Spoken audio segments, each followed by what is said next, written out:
man sitting there is the best doctor I've ever seen. I have never had a doctor that was more caring.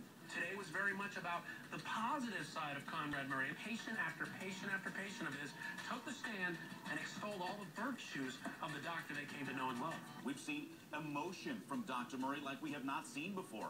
Crying on a few occasions. One of the character witnesses even walked up, shook Murray's hand, and gave him a kiss on the forehead. What do we see next? And tonight, a 10-month-old baby girl sleeping in a crib just a few feet from her own mother goes missing without a trace. Lisa's mother ends up drinking wine, more than 5 glasses of wine. She claims she put the child to sleep at 6:40.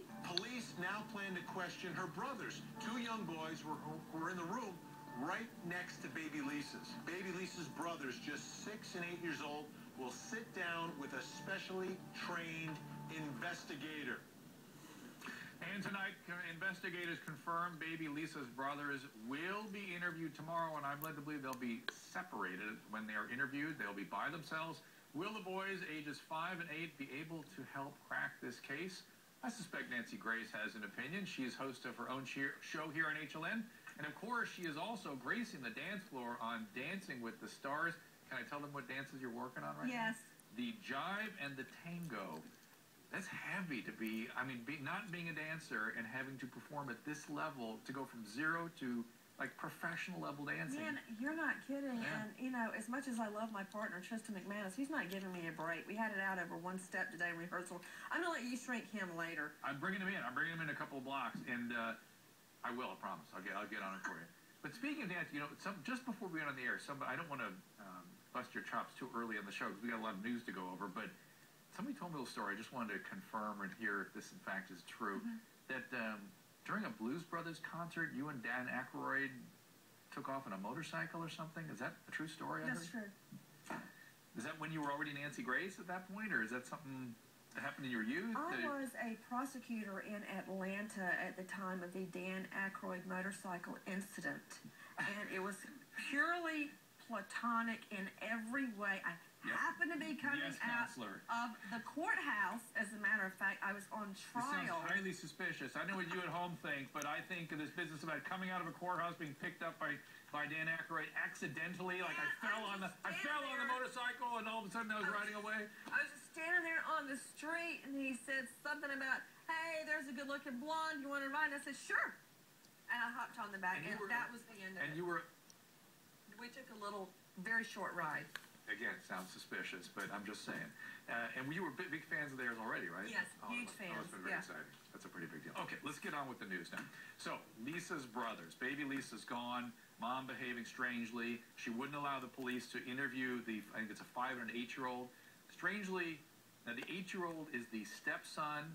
He is the son of the BabyLisa's dad. The 5-year-old has a different baby daddy. She wouldn't allow the police to interrogate either of them. A, why, and B, are they going to be helpful? Okay. Number one, you've got 2 boys living in the home the night BabyLisa goes missing. Yep. The 8-year-old belongs to the male live-in. Right. The 5-year-old is mommy's bio baby. And by the way, to a man to whom she's still married. She's married to the 5-year-old's dad. They say that they don't have enough money for a divorce. FYI, you can do it online pretty much these days. But long story short, when cops first found out BabyLisa's missing, they interviewed one child for 30 minutes, the other child for 50 minutes. That's not enough. And since that time until the present, Mommy and Daddy have stonewalled the cops from talking to the children. They say they don't want the children traumatized. Mommy also says she said nothing to the children about BabyLisa missing, and I don't believe that. I heard you talking about that on your show, and I completely agree with you. That's a bizarre idea as a parent. I mean, the first thing the kids would be going, "Where's Lisa?" Exactly. And you would be dealing with that every day. Dr. Drew, first thing John David says every morning, because Lucy always comes and gets in bed with me every night, I said, "Where's Lucy?" First thing before he even says, "Good morning, Mommy," anything, "Where's Lucy?" Same thing with her. These children have been saying, "Where's BabyLisa?" Of course they have. It's bizarre to think that they have not. And so, again, it's more the bizarre behavior of the mom. Another piece that I think has been left out of the timelines, I heard this from one of the investigators, that I don't know whether it's the 5-year-old or 8-year-old, started in bed with Mom, and somewhere after midnight went to an upper bunk bed, like was woken up by something and moved through the house that kid might have some interesting things to say. Well, they have said, from what we understand, that they heard odd noises that night. Another problem I've got is that Mommy and Daddy refuse to talk to cops separately. In order for Mommy to talk to cops, she's got to have Daddy there. Why? That's weird, right? And the police must think that's suspicious right from the I'm sure they do. Trying to get this. They are not suspects. But this is not helping move the investigation off them. Right. If they're not the perp, it's not getting off the dime and moving on to the real perp. Also, had you heard that there was a neighbor husband, the woman that was getting drunk with BabyLisa's mom, which, by the way, that whole business of them drinking to the point of blacking out is very disturbing, right? I mean, whether she's a suspect or not, I mean, these are adults in charge of the care of children who don't remember what they did the night when they were supervising these kids, but be that as it may. There was a neighbor husband who apparently, I'd heard, was not allowed to come back home that night, and he, I'd heard by one of the investigators, that maybe had laid some blame at the feet, perhaps, of BabyLisa's parents. Did you hear this? Yes, I've heard that too, but I haven't been able to confirm it separately. I spoke to the woman that observed a male around 12:30 a.m. walking in the neighborhood with a baby. She sounded very sure in what she saw. That adds another wrinkle to the story. I saw that interview too, and she really did seem smart and capable and sane and clear about what she had seen.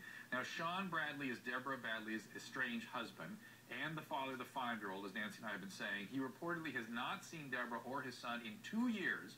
A reporter recently asked him about both, and here's what he said. Quote, "She has always been a good mom. I'm still confused by what's going on. This is craziness to me. I'm concerned about my son, and I want to make sure he's safe. I miss him and would love to have him back."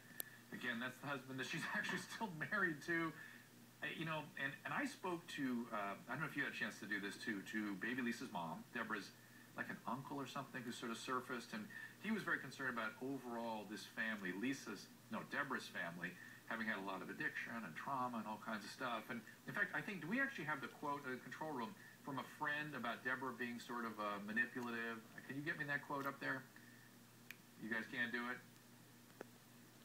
No, let's put it to a soundbite. Let's pull that up then if you can possibly do it. It's a friend of hers saying, here it is. Keep reading, get past that. Okay, here is her mother's former friend. She came forward with this not so flattering comment about Deborah. Listen to this. She does have a good heart, but then there's just that other side of her that's a totally different person you don't want to be around. I don't believe her. I just don't believe her, because I know she can turn her cry on like that. I know she is a good con artist, a very good con artist. And again, stories of when she's drinking become, like many, if she's an alcoholic, I don't know. Well, for one thing, Dr. Drew, I wouldn't put anybody, especially in-laws, up on the stand, because, it's just like two wet cats in a barrel. Yeah. You're going to get all these distant relatives, and the sister, she re-gifted me at Christmas. Right. I hate her. Right. She's manipulative. Right. Yeah, I don't care about that. All I care about is the evidence. I don't care whose cousin, sister said what. Doesn't matter to me. So what do we need? Let's move this story forward. Number one, I need Mommy to man up and talk to cops without Daddy holding her hand. And I've got a problem that she hasn't already done it. Now, I've also got a problem with Mommy saying I was blacked out drunk, and Mommy saying I flunked a polygraph on the question, do you know where BabyLisa is? That's a problem to me. But I can't ignore that somebody in the neighborhood saw a man walking with a baby that night. Also, we've got a cadaver dog hitting on carpet in Mommy's room. Yep. Problem, Dr. Drew, problem. It's a very interesting story. And Mom, it's not a story. I mean, I beg your pardon. It's a baby. Yeah, thank you. I agree. Snap. Listen, I agree with you. Listen, I know better than to cross swords with Nancy Grace. So, but the fact is, it's interesting to try to put this together. There is a baby at the center of it. I completely agree with you. None of this is okay that there's been such feet dragging. It's not okay. I completely agree with you. All right, next, a parade of Conrad Murray's former patients.